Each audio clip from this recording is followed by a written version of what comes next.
여러분 안녕하십니까. 여수 MBC 뉴스투데이입니다. 멸치 조업을 하는 기선권 현망과 연안선망 어민들 사이에서 시작된 갈등이 연안어업과 근해업 어민으로 번지는 모양새입니다.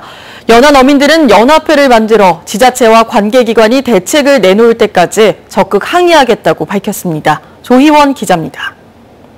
해양수산부 규탄한다! 공터에 모인 수백 명의 어민들이 구호를 외치며 응원가를 부릅니다. 비장한 분위기로 삭발식이 진행되고 40여 척의 선박들이 현수막을 달고 줄지어 물살을 가릅니다. 전남 지역 연안어업 어민들이 전남에서 처음으로 정부를 규탄하는 육해상 합동 집회를 열었습니다. 어민들은 근해어업 어민들이 혼획과 남획을 하며 수산자원을 고갈시키고 있는데 관계기관이 단속을 회피하고 있다고 주장했습니다. 또 지난 2010년 개정된 수산업법 때문에 사용하던 어구가 불법으로 규정되거나 축소돼 생존권을 위협받고 있다며 법 개정을 요구했습니다. 실제로 법 개정 이전에는 연간 2만 4천여 톤에 달하던 연안어업의 생산량은 법 시행 이후 꾸준히 감소해 지난해에는 반토막이 났습니다. 이 지역사회에서 더불어서 사는 조건, 저가 크다고 해서 저것만 사는 것이 아니고 소수 어민들도 좀 모든 조건이 서로 조금씩 양보해가지고 살게 해줬으면 그것이 바람입니다. 관계기관은 단속을 회피한다는 어민들의 주장은 사실이 아니라고 밝혔습니다. 저희 남해역관리단은 지난 7월 한 달간 그 성선조사만 해도 총 174회를 실시했고요. 불법사항이 발견되면 관련법에 따라 법과 원칙을 가지고 처리를 지금 해오고 있습니다. 어구 개정 요구에 대해 해수부와 전남도는 각각 법 개정 권한이 없고 수산자원을 보호해야 한다는 원론적인 답변만 내놨습니다. 지자체와 관계기관이 수년째 원칙을 고집하는 사이 생계가 막연해진 연안어민들은 조만간 전남도청 앞에서 집회를 여는 등 투쟁을 이어갈 계획이라고 밝혔습니다. MBC 뉴스 조희원입니다. 기록적인 무더위가 전국을 뒤덮고 있습니다. 농수축산은 물론 인명피해까지 잇따르고 있는데요. 재난이 된 폭염에 대한 대책이 시급합니다. 박민주 기자입니다. 올여름 무더위는 지난 1994년 기록적인 폭염을 뛰어넘는 재난 수준에 이르고 있습니다. 폭염은 물러설 기세가 아닙니다. 폭염을 겪으면서 그 수준이 한 단계씩 상승이 된다는 그런 우려의 예측이 있습니다. 피해도 갈수록 늘고 있습니다. 온열 환자의 사망자까지 발생하고 있는 겁니다. 전국적으로 온열 질환자가 3,500명에 이르고 사망자도 42명으로 집계되고 있습니다. 지는 듯한 더위에 농작물과 가금류 폐사도 잇따르고 있습니다. 70만 마리 정도가 폐사를 했고요. 또 농업 분야에서는 총 121헥타에 햇빛 대임 현상이 나와서 수확물이 떨어질 것이 예상되고 있습니다. 바다는 삼중고를 겪고 있습니다. 적조를 시작으로 해파리와 고수온 피해로 어민들의 시름이 깊습니다. 적조, 고수온 특보가 지속될 것으로 예측됩니다. 그래서 양식어가에서는 먹이 절식이라든지 그다음에 산소 공기 등 방제 장비를 가동해서 폭염은 심각한 자연재난이지만 아직까지 법에서 정하는 자연재난 범주에서 제외되어 있습니다. 이제는 재난이 된 폭염에 중장기적이고 체계적인 대책이 필요해 보입니다. MBC 뉴스 박민주입니다. 민중당이 도내 농민들을 위한 보상의 일환으로 농민수당 도입을 촉구했습니다.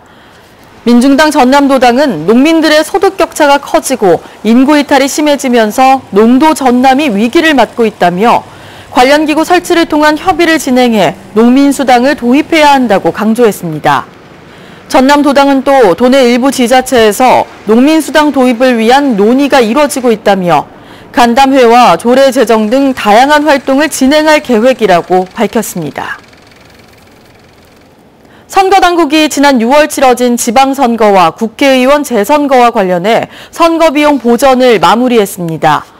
전남선거관리위원회는 선거에 출마한 후보자 가운데 530여 명을 대상으로 서면 심사와 현지 실사를 거쳐 모두 210억 6천여만 원을 지급했다며 지방선거 보전액의 경우 지난 6회 때보다 11억여 원이 증가했다고 밝혔습니다.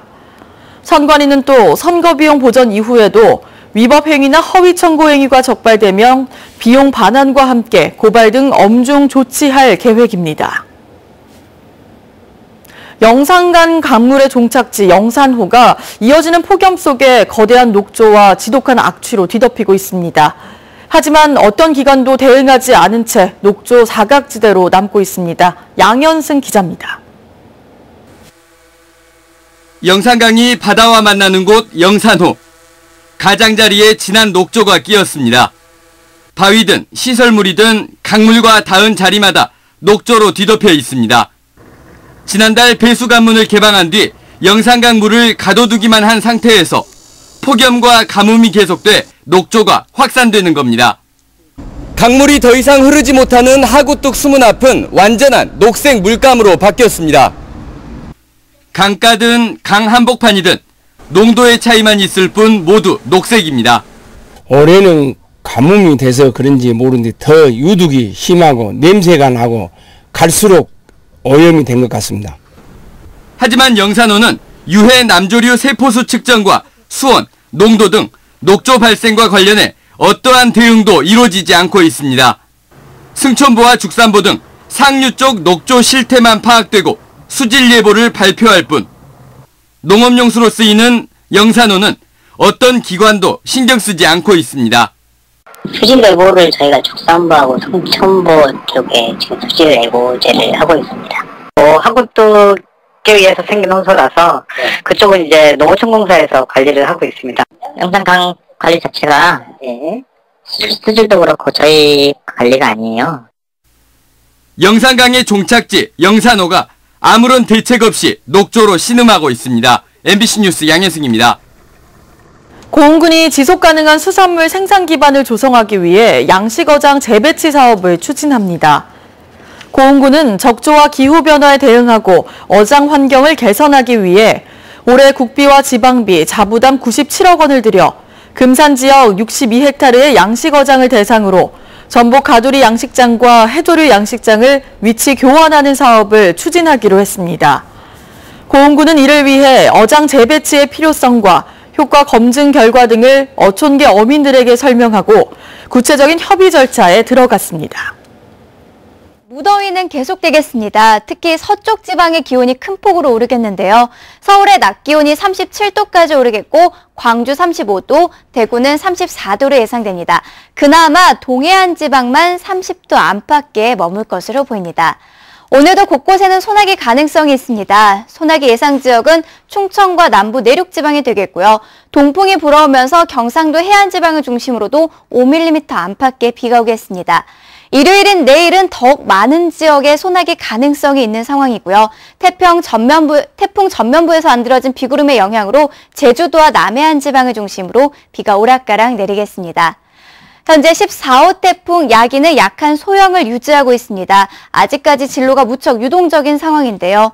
현재 기상청 예상대로라면은 중국 산둥반도를 지나서 한국과 중국, 경계 쪽으로 향할 가능성이 있습니다. 이대로라면은 폭염을 꺾을 가능성은 높지 않은 것으로 보이는데요. 하지만 앞으로의 상황은 조금 더 지켜봐야겠습니다.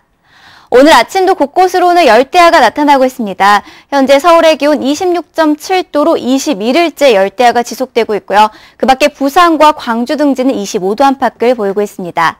한낮 기온은 서울이 37도, 안동과 대구 34도, 대전은 36도까지 오르겠습니다. 아직 유동적이긴 하지만 다음 주에도 35도 안팎의 더위는 계속될 전망입니다. 날씨였습니다.